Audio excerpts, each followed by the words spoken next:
15 years ago, my son-in-law, Jake, abandoned his 6-month-old daughter on my doorstep.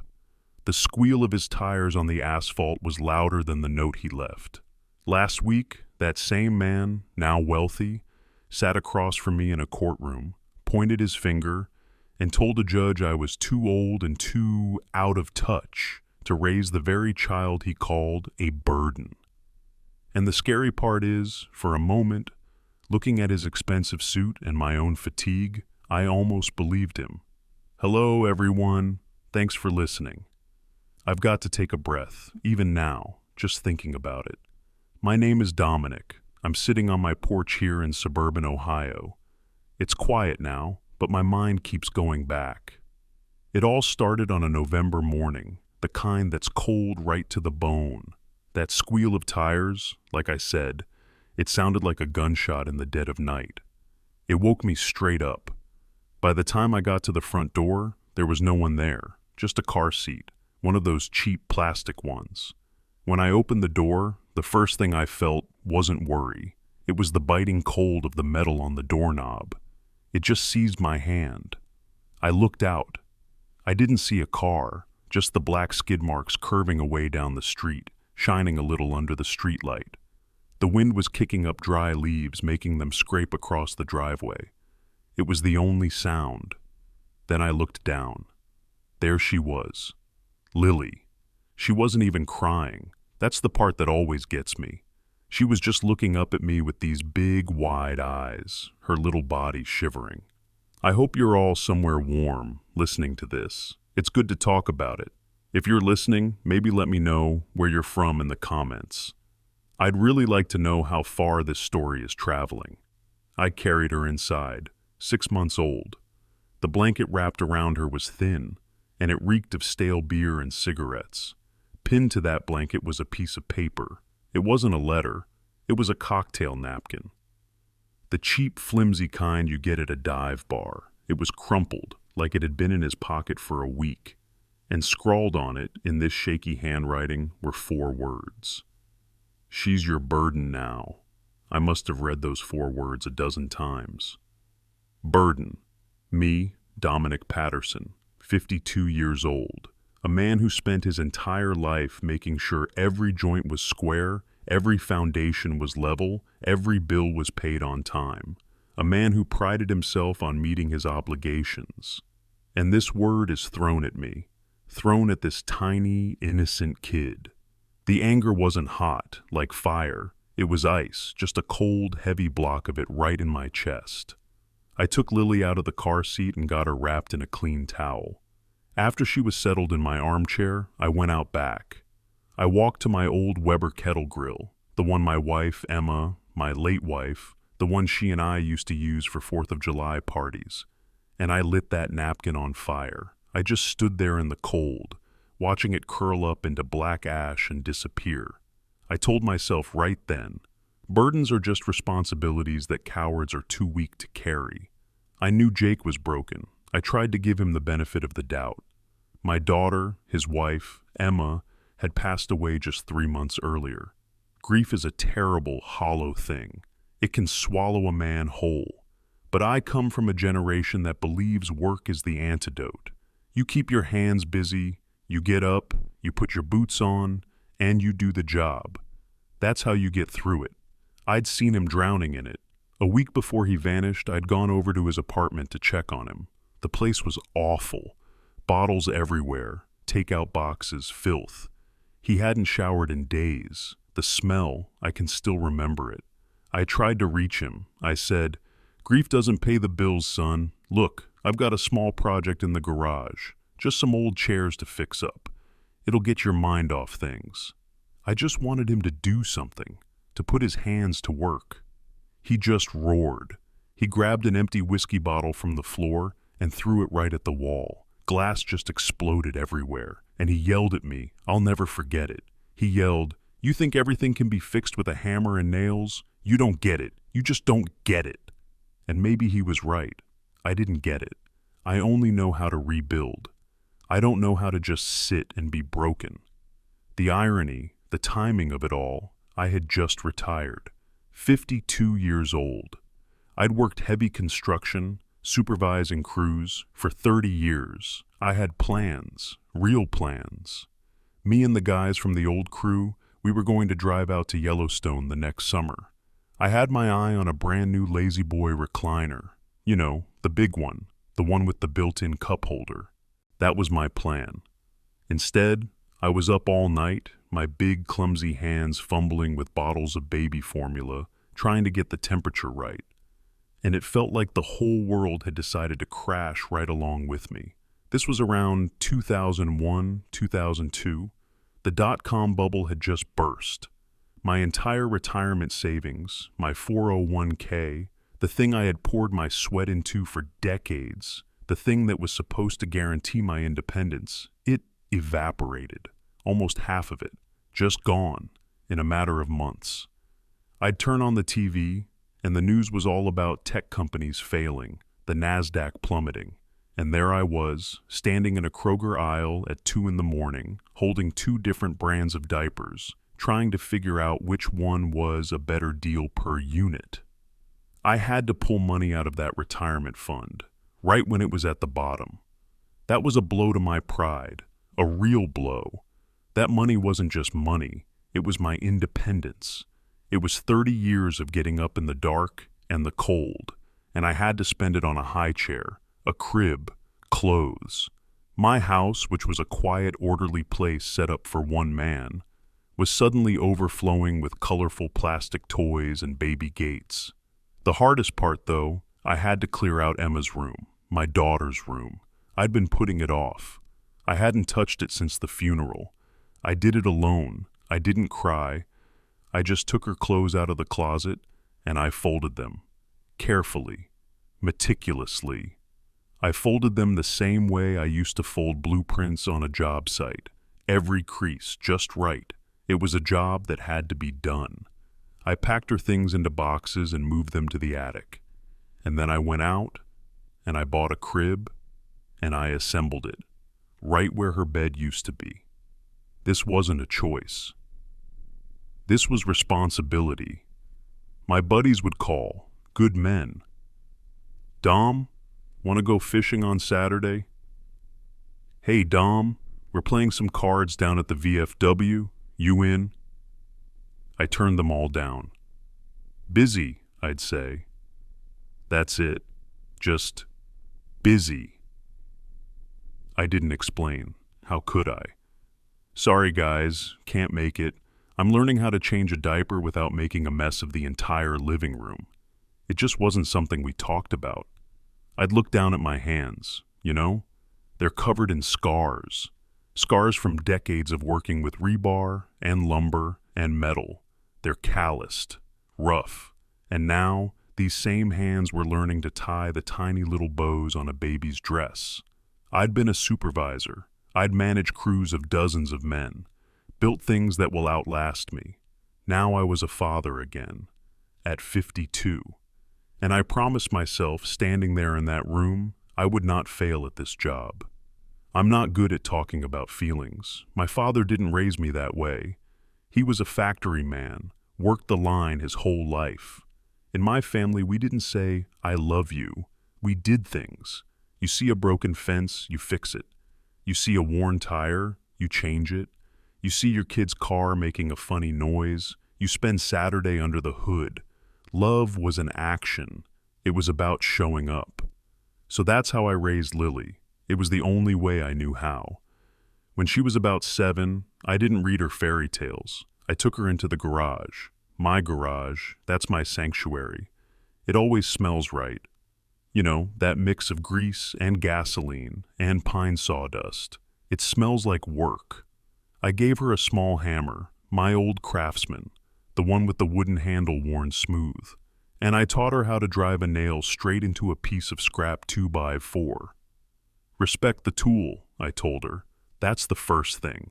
And look at the head of the nail, not your thumb. Focus on the target. The hammer will do the work for you. That was my first lesson for her. Focus on the target. But as Lily got older, she got curious. One day, she was rummaging in the hall closet and found an old photo album. One of Emma's. She found a picture of Emma and Jake. They were in college, arms around each other, big smiles, looking happy. She brought it to me. She pointed at Jake, and she asked, "Grandpa, what was my dad like?" I just froze.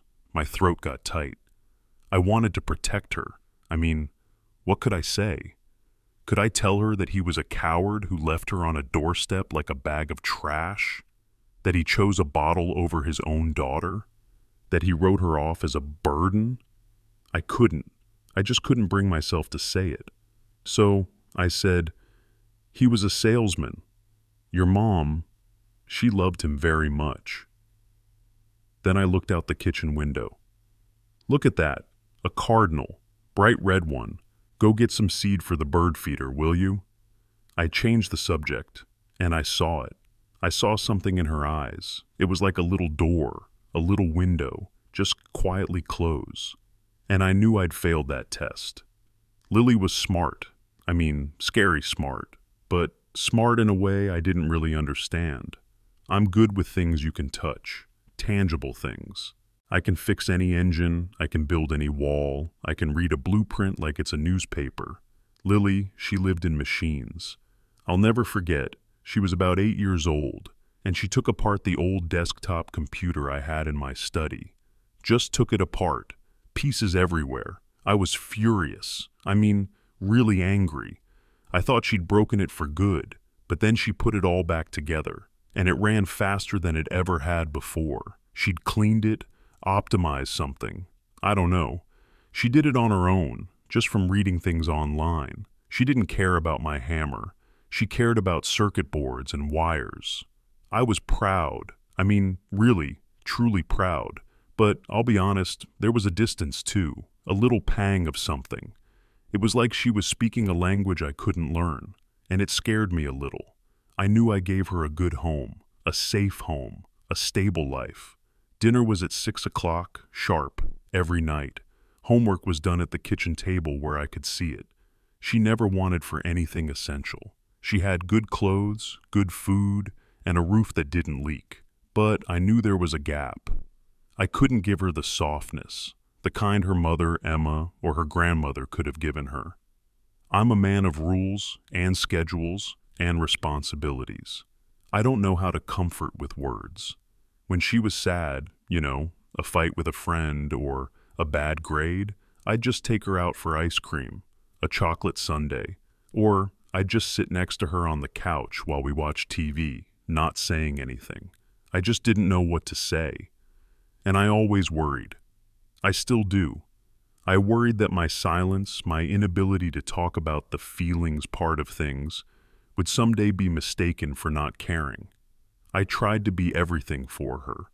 I tried to be a father and a mother and a grandfather, all rolled into one. But I knew I couldn't fill every role. It gets me thinking. Communication in a family, it's just plain hard. Sometimes, for men of my generation, I think it's easier to go out and fix a broken fence in the middle of a rainstorm than it is to just say, "I love you," on a perfectly sunny day. If you find yourself showing your love through actions more than through words, just do me a favor. Comment with the word action below. I'd really like to know I'm not alone in this. And just like that, 15 years went by. In the blink of an eye, our life, it found a rhythm. A good, steady rhythm. I'd get up, have my coffee, read the newspaper, the actual paper one that still gets delivered to the driveway. Lily would go to school. I'd do chores around the house, fix a leaky faucet, patch some drywall. I'd take care of the lawn. I like a clean edge on a lawn. It shows you care. At night, she'd do her homework at that same kitchen table. I'd be in my lazy boy. Yeah, I finally got it, and I'd watch the Browns game on TV, even if they were losing. Again. It was a simple life, it was orderly, it was dependable, and I genuinely thought, we were safe. I thought the past was buried under 15 years of that quiet, steady life. I was wrong, terribly wrong. When Lily turned 15, she showed me something she'd been building on that computer of hers. She called it an educational app. I didn't understand the technology behind it. She said something about an algorithm. To me, an algorithm sounded like something you'd see a doctor for, but I understood the purpose. It was a simple, clean program that helped other kids learn math. I was proud. I mean, really proud. My girl, she had created something useful, something real, right out of thin air. It was like she had built a house just with code. She said, "Grandpa, it needs a little money to get it on the App Store, just to register it." I went to the bank the next day and pulled $500 out of my savings account. That was money I'd been setting aside for a new DeWalt drill kit. My old corded one was starting to smoke a little under a heavy load, and the battery on my portable was weak. But this was more important. I came home and I gave her the cash. I just put the bills in her hand. "Make it work," I said. That's all. She looked at me, looked at that $500, like I just handed her the keys to a kingdom. I guess, in a way, I had. About 2 months later, the house phone rang. I was in the kitchen, trying to wipe grease off my hands with a shop rag. I'd been working on the lawnmower carburetor. I picked up. It was a woman with a very professional voice, crisp, clear, said she was from Apple. She started talking about licensing and user acquisition, and then she started saying numbers that just didn't make any sense, numbers that made my head spin. I was sitting there in my lazy boy, the one I'd finally saved up for, still smelling like motor oil, and I had to ask her to repeat herself. "Ma'am, I'm sorry, did you say millions?" I honestly thought it was a scam, one of those telemarketers. I was about to hang up. My finger was on the button, but she said Lily's name and the name of the app. It was real. Lily, my little granddaughter, the one I'd taught to hammer a nail, had built something on her little machine that was worth millions of dollars. And the first feeling I had, if I'm being honest, it wasn't joy. It was a cold, distant kind of fear. The same feeling you get when you hear thunder on a perfectly clear day. You know something's coming. After that, the media came. A national news station, CNN, sent a whole crew, a big white van parked right on my lawn. They came into my living room and started setting up these blindingly bright lights. They were moving my furniture around, telling me where I could and couldn't sit in my own house. Lily, she was amazing. She just sat there, talking to them about user interface and adaptive algorithms like she was just discussing the weather. She was so calm, so smart. I just sat in the back, on my old chair, the one that doesn't match the couch. I was just outside the focus of the camera. The reporter, a nice young woman, she didn't ask me a single question. Not one. Nobody asked about the 15 years of changing diapers. Nobody asked about the sleepless nights or the 401k that vanished in the dot-com crash, the money I'd used to buy her crib. I was just a shadow in the background of her success story. I felt invisible, like I was just a piece of old furniture, a lampstand in the corner of the room. Then, exactly 1 week after that interview aired, the letter came. It was sent by registered mail, the kind you have to sign for, a thick, heavy envelope. It felt important. It was from a law firm I'd never heard of, some fancy name with 3 partners. I had to use my kitchen knife, the one I use for cutting tomatoes, just to slice it open. Inside was just a stack of legal papers. The paper felt cold, and the words were sharp. I didn't understand all the jargon. Petition for custody. Request for guardian reevaluation. Fiduciary responsibility. And then, at the bottom of the petition, the name, Jake Patterson. The air just left my lungs. 15 years. 15 years of absolute total silence. Not a single birthday card. Not one Christmas call. Not one single dime of child support. And now, this. The timing. It was perfect. Right after the money. Right after she was on TV.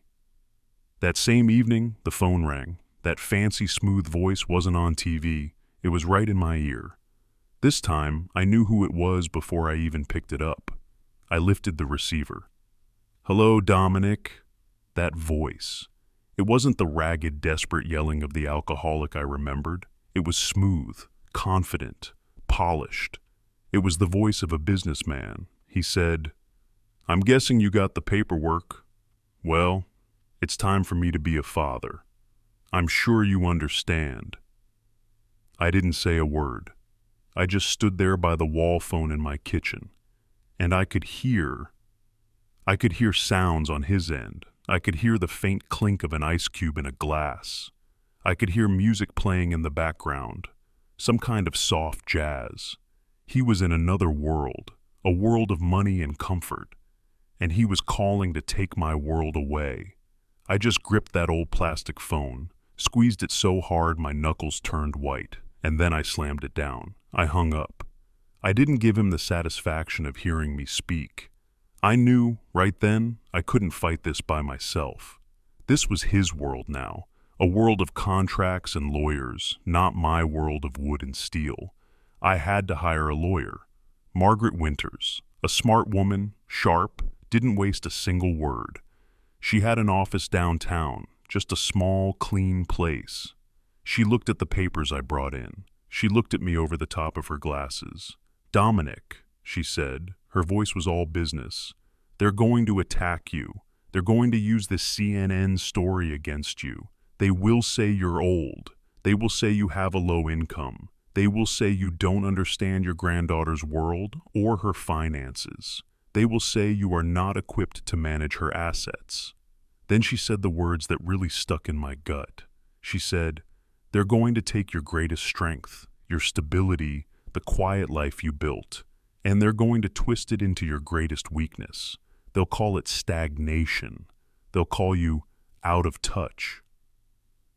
To have to depend on someone else, to have to drain my savings to pay for a fight I never asked for, it felt like a failure. It felt like I'd already lost. The real fight, it didn't start in a courtroom. It started in my own living room. Jake was granted supervised visits. The first time he walked in, he was wearing a suit that probably cost more than my truck. He didn't walk in like a father coming to apologize. He walked in like a politician, all smiles and charisma. And he was good. He was so good at manipulating. He'd ask to speak to Lily alone, just for a minute, and he'd say these things to her, in this fake sympathetic voice. I heard him once from the kitchen. He said, "Lily, just look at your grandpa's hands. They're all calloused. He's worked so hard his entire life. Don't you think he deserves a rest?" See what he did? He didn't say, "Come live with me because I'm your dad." He said, "Going to live with your father would be the greatest gift you could ever give your grandfather." He twisted it. He was poisoning her, right in front of me, with sweet-sounding words. He was turning her abandonment of me into an act of kindness. And he brought things I couldn't.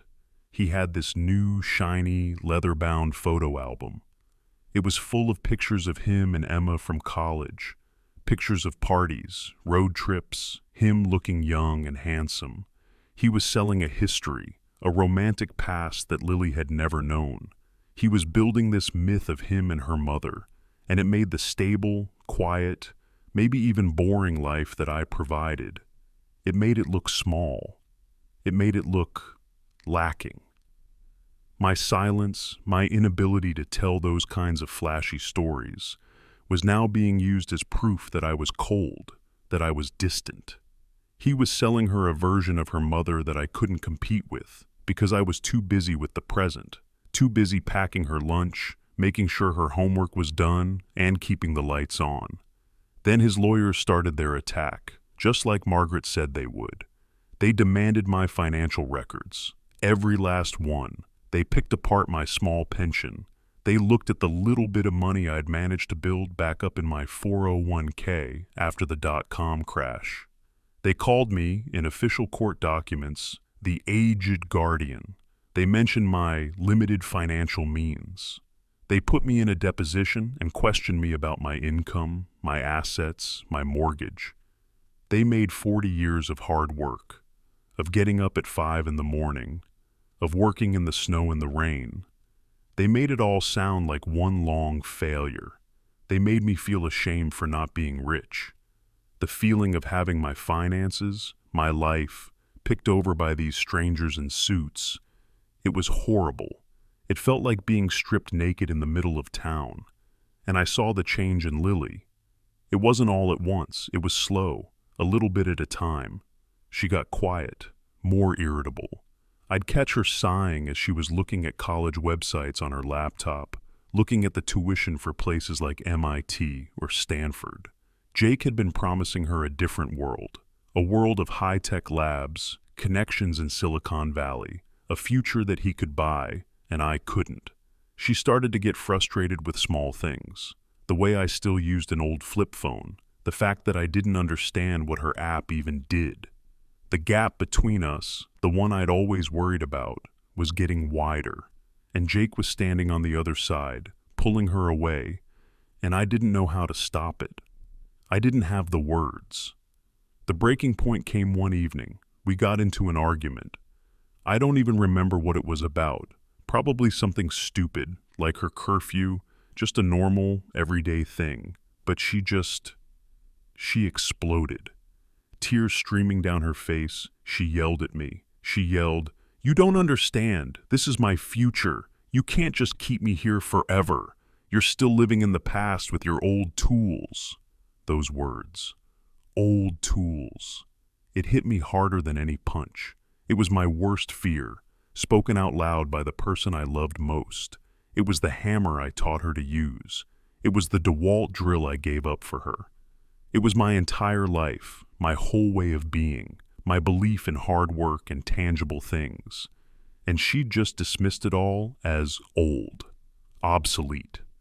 I wasn't just old. I was in the way. I was the thing holding her back. That night, I didn't go out to the garage and tinker. I didn't turn on the TV to watch the game. I just sat in my lazy boy, in the dark.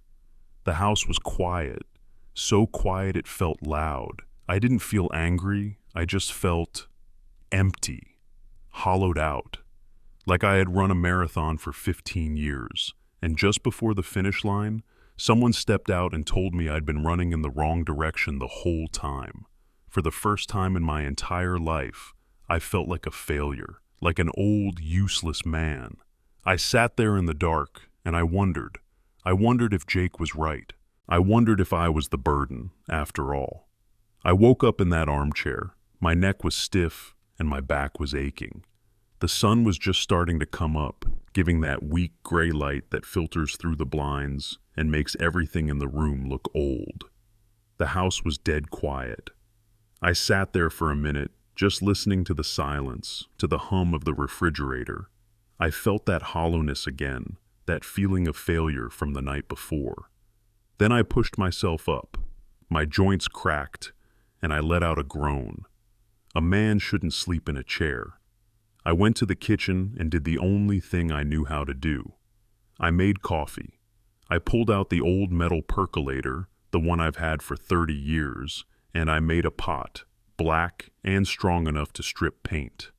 I sat there at the kitchen table, wrapping my hands around the warm mug, just staring into it as it went cold. And Lily's words kept echoing in my head, over and over. Old tools. But this time, sitting there in the quiet of the morning, with the first jolt of caffeine hitting me, it didn't just hurt. Something else started to click. A cold, clear thought, like a gear engaging. It wasn't just an insult, it was a clue. She was right. I do have old tools. My whole life is built on them. But Jake has new tools. He's shiny and successful and rich. And that was it. Why? Why would a man like that, a man who has everything, suddenly want a 15-year-old daughter he'd thrown away like trash? The timing. It was all wrong. It was too perfect. A rich man doesn't just suddenly remember a kid he abandoned 15 years ago. Not unless that kid is suddenly worth something. It wasn't about her. It was the money. It had to be. I picked up the phone and called Margaret. I almost hung up before it even rang. I felt like a fool calling my high-powered lawyer with a hunch. It's the timing, I told her, my voice probably a little rough. It's all about the timing. It's too perfect. He shows up right after she gets famous. She sighed. I could hear her patience wearing thin, even over the phone. Dominic, I've told you, a court doesn't care about a gut feeling. We need proof. We need facts. This isn't a gut feeling, I snapped back, maybe a little louder than I intended. This is a builder's logic. You don't frame a roof on empty air, Margaret. You pour the foundation before you put up the walls. He built a foundation for this. He knew about this app before she was on TV. I'd bet my life on it. There was a pause on the line, a long silence. When she spoke again, her tone had changed. It wasn't sharp anymore. It was interested. For the first time, I felt like she wasn't just talking to a client she had to manage. She was talking to a partner. All right, Dominic, she said, her voice all business. Then go find his blueprints. I went straight into my garage. It's the only place I can think straight. The smell of old oil and sawdust and damp concrete, it just centers me. I didn't turn on the table saw or the drill press. I didn't touch any of my old tools. I just walked over to my workbench, cleared a space, and pulled out a fresh yellow legal pad and a number 2 pencil. The kind I have to sharpen myself in that old metal sharpener screwed to the wall. I treated it just like a job site plan. I drew a line down the middle of the page. I started laying out a timeline. The date Lily launched the app. The date the woman from Apple called the house. The date of the CNN interview. And the date that certified letter from his lawyer landed on my porch. I looked at the dates. The gap between the CNN interview airing on TV and that certified letter arriving was 3 days. 3. No law firm on earth moves that fast. Nobody watches the 6 o'clock news on a Tuesday, gets inspired by divine intervention, finds a high-powered lawyer, gets a consultation, has them draft a complex custody petition, and gets it filed and served by Thursday morning. It's not possible. The foundation was already poured. The forms were already filled out. He was just waiting. He knew. I sat down at that old desktop computer of mine, the one in the corner of the study. The fan inside it whirred to life, sounding like a small engine struggling. I waited for it to boot up. For a man who's used to wrenches and tape measures, using Google is like trying to hammer a nail with a wet sponge. It's frustrating. The words are small, the screen is too bright. I kept misspelling names, going down rabbit holes, clicking on ads by mistake. It took hours. It made me think about all the practical skills my generation has. Things you can do with your hands, fixing a car, planting a garden, building a solid frame. Skills that nobody seems to value much anymore. What about you? Are you proud of an old skill you have? Something like working on your own engine, or woodworking, or knowing how to grow your own food. If you are, just comment with that skill below. Call me old-fashioned, but I still believe those skills matter. I believe a man ought to know how to fix the things he owns. After hours of digging, clicking, and squinting at the screen, I found it. This thing called a LinkedIn profile looked like a business resume for the whole world to see, and there it was, Jake Patterson.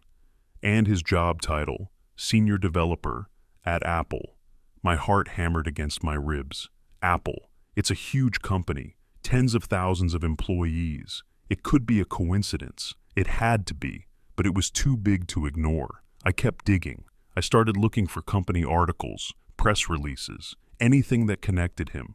I felt like I was searching for a dropped nail in a 5-gallon bucket of sawdust. It was hopeless. And then I saw it. It was buried in an old tech blog, some website I'd never heard of. An internal Apple memo that had been leaked. It was dated. And it was about a new educational initiative. It listed the project development team, the team responsible for reviewing new third-party applications for that project. And there it was, in black and white. Project lead, Jake Patterson. I looked at the date on the memo, then I looked at the yellow legal pad on my desk. The memo was dated 6 weeks before the CNN interview, 6 weeks before he, miraculously, saw her on TV. My breath just froze in my chest. I had it. I wasn't just some stupid old man. I was a supervisor, and I had just found a fatal flaw in the design. The son of a bitch. He didn't see her on TV by chance. He saw her app come through his own corporate system. He saw her name. He didn't see his daughter. He saw the money. I took everything I'd found to Margaret. I didn't just email it. I printed it all out. The blog post, the memo, the profile.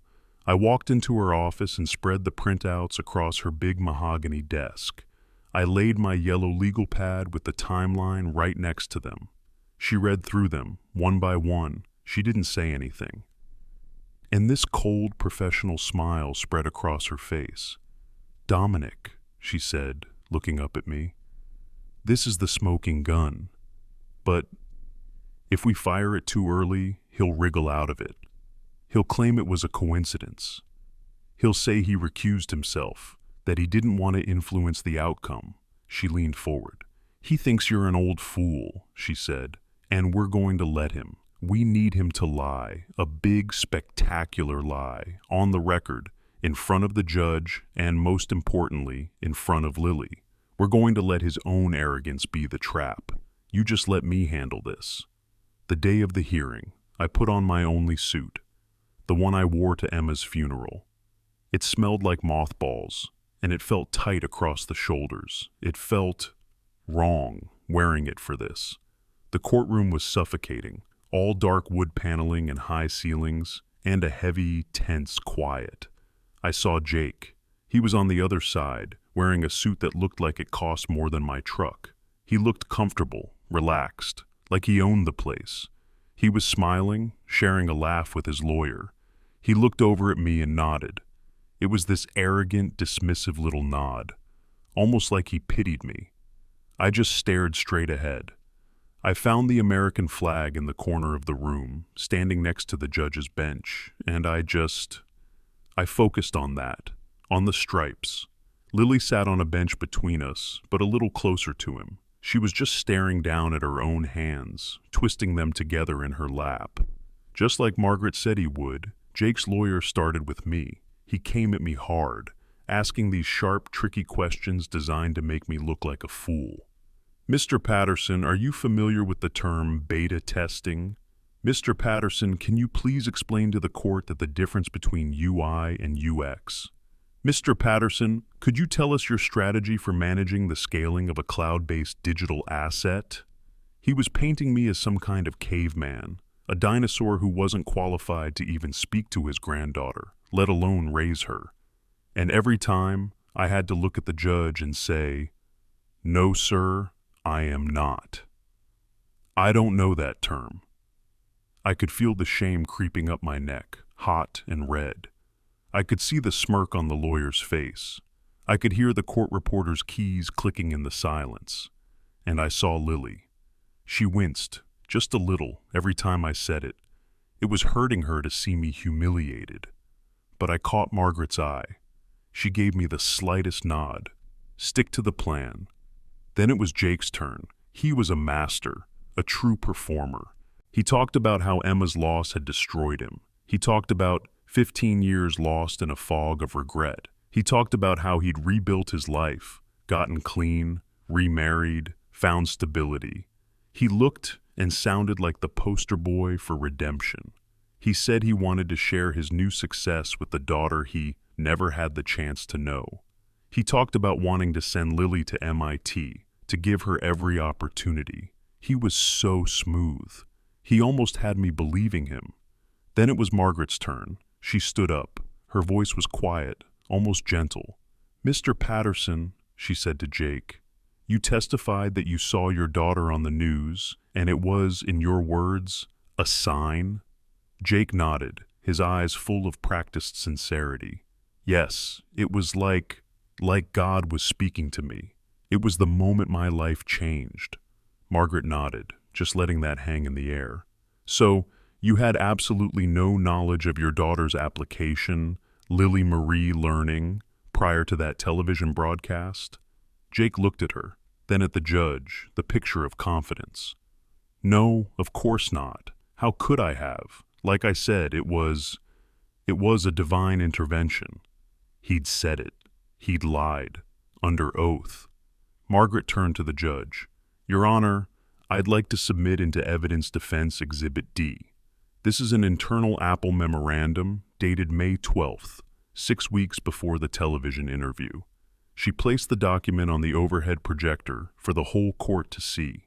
The light flickered on, and the words appeared on the wall, big and blurry at first, then sharp. She read it out loud, her voice clear and cold. Regarding the review of Lily Marie Learning application for our new educational initiative. Project lead, Jake Patterson. All the air just got sucked out of the room. I heard Lily make this little gasping sound, like she'd been hit. I looked over at Jake. His face was white, chalk white. All that smoothness, all that confidence, it just collapsed. Every eye in that courtroom was on him. I thought that was it. I thought, we got him. He was caught, dead to rights, lying under oath. I relaxed for the first time in months, but I had underestimated him. I had underestimated what kind of man he truly was. Jake didn't panic. He didn't look at his lawyer. He didn't even look at the judge. He took one deep, shuddering breath. He turned his body, just slightly, and he looked straight at Lily, and his eyes just filled with tears. It was brilliant. It was the most masterful performance I had ever seen. Yes, he said, and his voice cracked, just perfectly. Yes, that's true.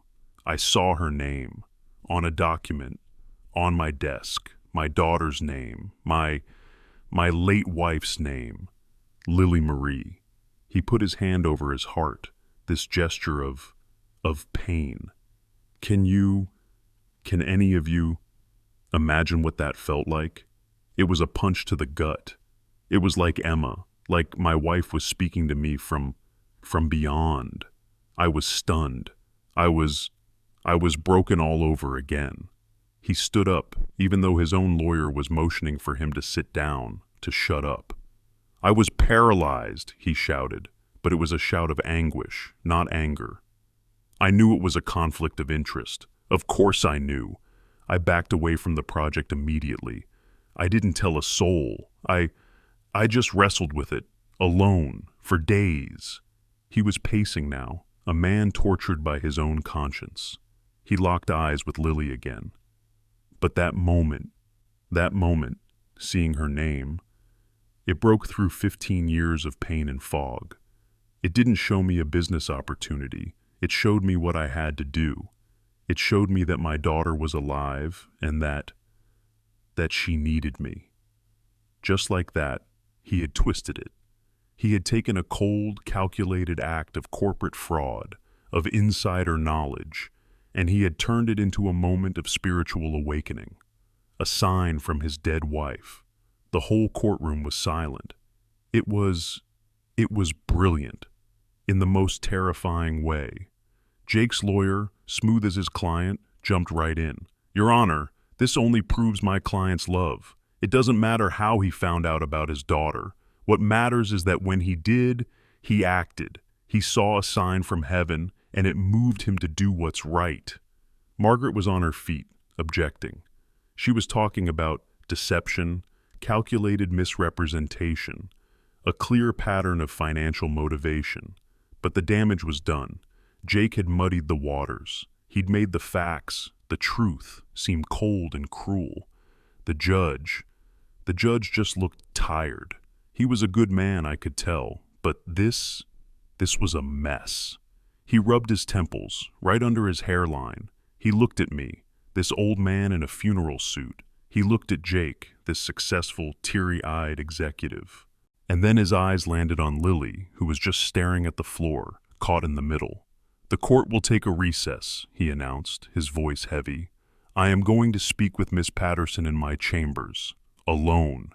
My heart didn't just sink. It just stopped. Everything we'd done, the legal pad, the memo, the plan, it all came down to this. A conversation behind a closed door between a master manipulator and a 16-year-old girl. That wait in the hallway, it was the worst part of my entire life. It was worse than the night Lily was left on my porch. It was worse than sitting in that dark living room, feeling like a failure, because this was out of my hands. Every minute that ticked by on the big clock at the end of the hall, I felt our chances just dissolving. I was leaning against the wall, this cold, marble-patterned vinyl wall. My bad knee, the one I hurt falling off a scaffold in '98, it started to throb. Just a dull, angry ache. I could smell the floor wax and that stale coffee and paper smell of a courthouse. I watched Jake at the far end of the hall. He wasn't crying anymore, not even close. He was on his cell phone, his back to me. He was pacing, gesturing with his free hand. He looked annoyed, frustrated. He looked like a businessman who just had a big deal hit a snag. He didn't look like a father waiting for a decision that would change his life. He just looked impatient. I couldn't watch him. I stared down at a crack in the linoleum floor. Just a long, jagged black line. And I counted the seconds. 1, 2, 3, trying to just breathe. Lily told me later what happened in that room. The moment the door closed, she said, the mask just fell. The tears stopped. His voice changed.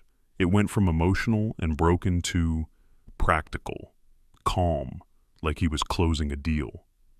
"Lily," he said, sitting across from the judge's big desk, "your grandfather is a good man, a fine man, but he's from another time." He told her, "His world is hammers and nails.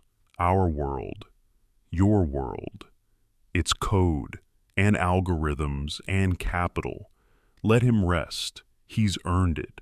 You belong with me."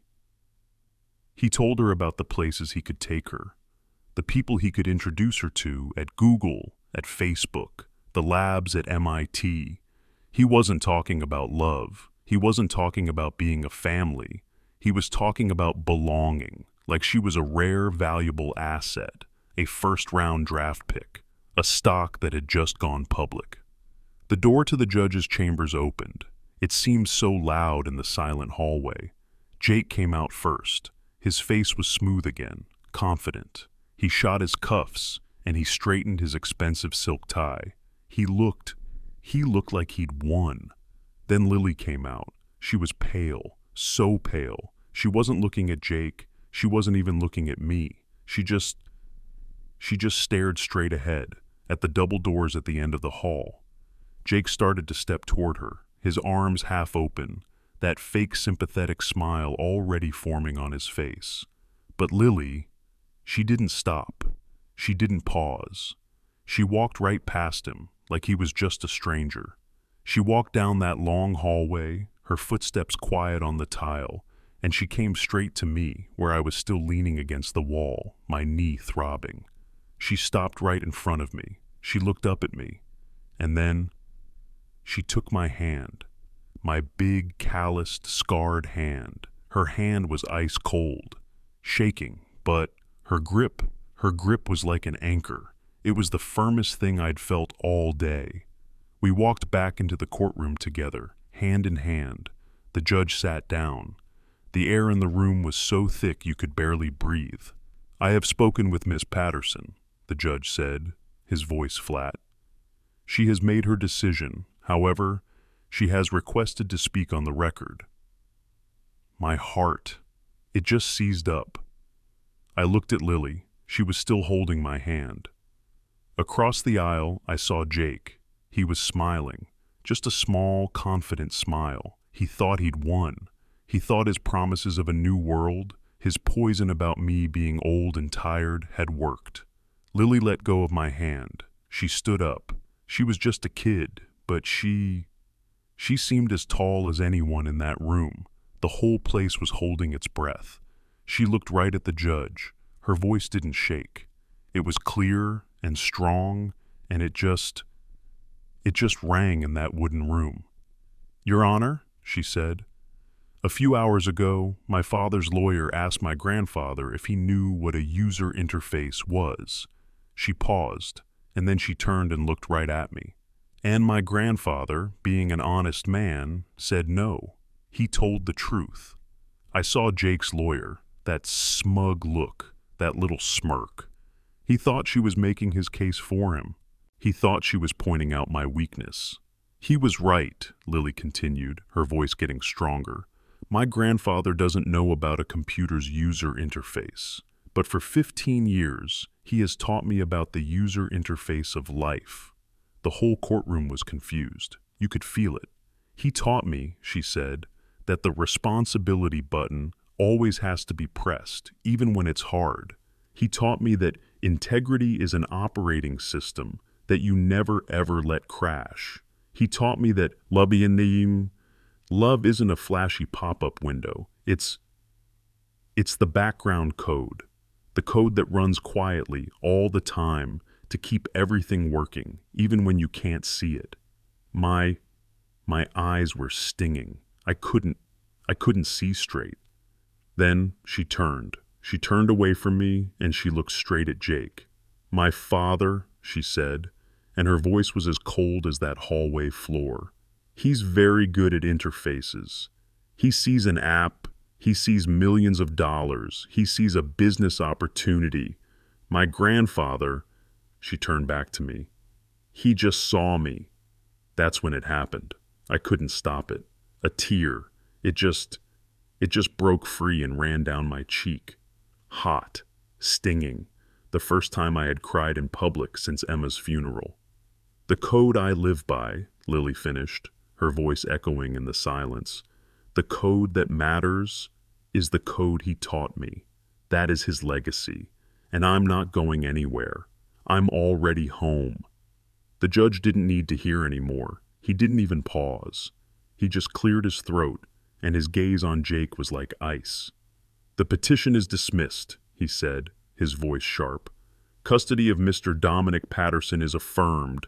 We are done here." The gavel came down, and the sound, that solid crack of wood on wood, it wasn't just an ending. It was like the sound of a hammer driving the last nail, clean and true, into a house you've just finished building. It was the sound of done. Jake just stood there, stunned. All that smoothness, all that confidence, it just evaporated. He didn't look like a grieving father. He looked like what he was, a salesman who had just lost a very, very big deal. He muttered something to his lawyer, grabbed his expensive briefcase, and he just hurried out of the courtroom. He didn't say a word. He didn't even look back at Lily. I didn't feel happy. I didn't feel triumphant. I just felt tired, right down to my bones. I turned to Lily. She was crying now, but it was the good kind of crying, the kind that comes after the storm is over. I didn't know what to say. I'm still not good at those kinds of words, so I just did what I know how to do. I put my hand on her shoulder, and I said the only two words that mattered. "Let's go home." We drove home in my old pickup truck. I didn't turn the radio on. I couldn't. The silence in the cab felt important. For 15 years, the silence between me and Lily was often heavy. It was a weighted thing, full of all the questions she couldn't ask, and all the answers I was too afraid to give. That silence was about the past. It was a space defined by what was missing. But this silence, this was different. This was easy. It felt full. It was the quiet of two people who had just walked through a hurricane together, side by side, and had finally made it back to shore. We were exhausted, but we were safe. We didn't need to talk about what happened. We just lived it. The vinyl of the bench seat was cracked from 30 years of sun, and the cab had that familiar smell of old oil, sawdust, and maybe just a hint of gasoline. It was the smell of my life. About halfway home, just after we crossed the river, she just leaned her head over and rested it on my shoulder, right on that old mothball-smelling suit jacket. She hadn't done that since she was a little girl, since she was small enough to fall asleep in my arms. I didn't move, I didn't tense up. I just kept my eyes on the road, my hands at 10 and 2 on the wheel, and I just kept driving. The weight of her head on my shoulder. It was solid. It was real. It was everything. That evening, I was out in the garage. I couldn't sit still in the house. The lazy boy felt wrong. I needed to be in my space. I wasn't really working on anything. I was just puttering, wiping down tools that were already clean, putting wrenches back in their proper sockets, coiling the air hose just so. It's a habit. It's how I put my mind in order. The smell of the place. It calms me. I heard the side door squeak open. I turned, and Lily was standing there, just inside the doorway, wiping her feet on the mat like she always did. She looked around, really looked, almost like she was seeing the place for the first time, not as just Grandpa's messy garage. Her eyes scanned the drill press, the big table saw, the pegboards full of tools. She walked over to my main workbench, the one that's covered in sawdust and old oil stains from 100 different projects, and she picked it up. She picked up that little Craftsman hammer, the one with the smooth wooden handle I'd given her all those years ago, the one she'd ignored for the world of computers. She just held it in her hand, feeling the weight of it, testing the balance. She ran her thumb over the worn wood of the handle. "So," she said, finally looking over at me. She nodded toward my big Delta table saw. "Are you ever going to teach me how to use that thing, or is it just for show?" I couldn't help it. I felt a little smile crack on my face. It was the first real easy smile I'd had in I don't know how long. "Go get the safety glasses," I said. "They're on the shelf, and tie your hair back. That machine doesn't forgive." And just like that, we started a new project. A real one. A new desk for her room. A proper one, built to last. Not that flimsy particle board thing she'd been using, the one that wobbled every time she typed. But this time, we did it together. She was the architect. She sat at the kitchen table for a few nights, and she designed the whole thing on her fancy laptop. She showed me it was this complicated 3D model. She could spin it around, show me the inside of the drawers, how the joints would look. It was pretty amazing, I had to admit. Then, she brought that laptop right out into the garage. She set it on my workbench, right amid the clutter of screws and C-clamps. "All right, old man," she teased me. "Let's see what these old tools of yours can actually do. The plans call for a tolerance of 2 millimeters. I just grunted. 2 millimeters? I've got a pencil line. We'll make it fit. And it was. It was something. It was an experience. It was like two different languages trying to describe the same thing. She was teaching me about tolerances and load distribution from her digital plan. And I was teaching her how to read the grain of a piece of good American oak, how to feel the wood, how to listen to the sound of the blade, how to let the saw do the work instead of forcing it. I taught her that wood isn't code. It's alive. It breathes. It has a mind of its own. It'll warp or split or sing depending on how you treat it. She'd measure a cut with her fancy digital calipers, and I'd come right behind her and check it with my old brass and rosewood combination square.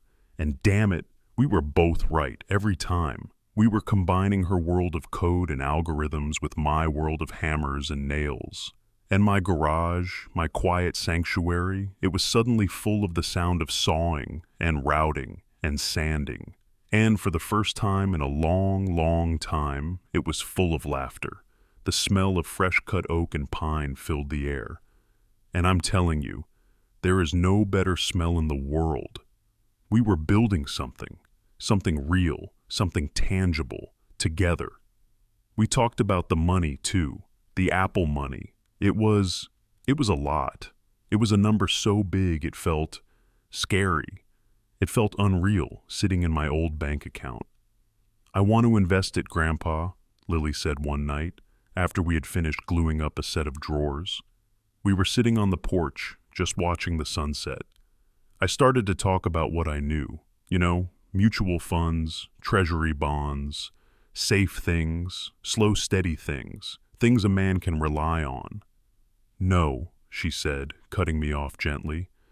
"I mean, yes, that too, Margaret can handle that, but I want to invest in this." She pointed, not at the house, but back toward the garage. "I want to invest in a real ventilation system for the garage, so you're not breathing all this sawdust. It's not safe." She paused, then looked at me, a little shy. "And maybe a new computer for your study? That old one you have it's just really slow, Grandpa." I didn't know what to say. I just nodded. She wasn't just offering to share the money. She was offering to share the future, but on my terms too. She was reinvesting in my world. She was building up my garage, my sanctuary. She was using her new tools to take care of my old ones. A few weeks later, the desk was all finished. We'd put the last coat of polyurethane on it. It was beautiful, solid, real. We moved it into her room, and she spent the whole day setting up her computers and all her gear. I went in to say goodnight, and I saw she'd put something new on the desk, a new simple black picture frame. I walked over, expecting to see a picture of her and her friends, or maybe one of her mother, Emma, but it wasn't a picture. My heart stopped. It was that cocktail napkin. The crumpled, cheap napkin from that bar, the one I thought I'd burned 15 years ago. "She's your burden now." I must have just stared at it. I'd kept it, all these years, tucked in an old box of my tax papers in the study.